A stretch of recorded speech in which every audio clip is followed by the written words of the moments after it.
Ek hou daarvan om dinge te sê wat my potensieel in die moeilikheid gaan kry. En dit is een van hulle. Om 'n ex-heks te wees, maak jou nie outomaties 'n kenner van geestelike oorlogvoering nie.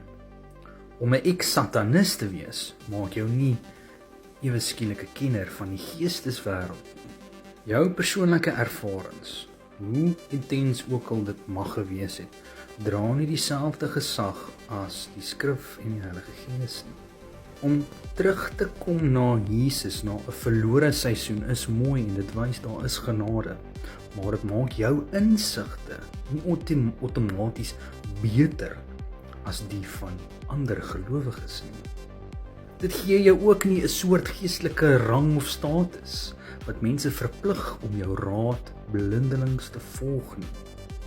Geen ervaring, hoe dramaties ook al, staan bo die Bybel wat reg verstaan word deur die leiding van die Heilige Gees.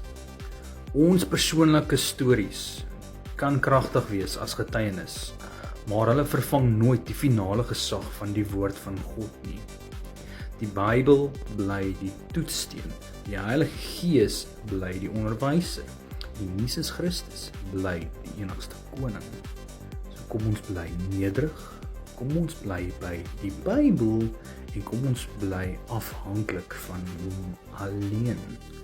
En deur die geskiedenis het baie kultusse presies so begin, waar iemand hulle geestelike of persoonlike ervaring belangriker ag as die Bybel. Joseph Smith het gesê, 'n engel het met hom gepraat en hy die Mormoonse beweging begin.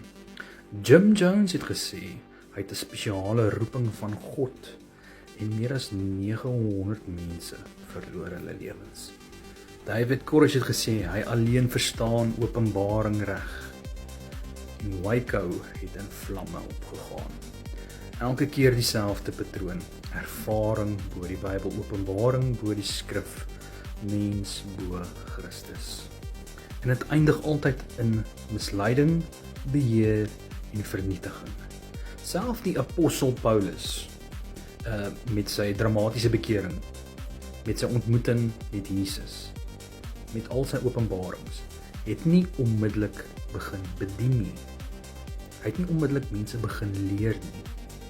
Die Bybel sê, Paulus het ongeveer 14 jaar gewag voor hy ten volle in bediening gevestig is. Hy het homself laat toets, hy het homself onder die apostels geplaas en hy het homself onder die woord gebring.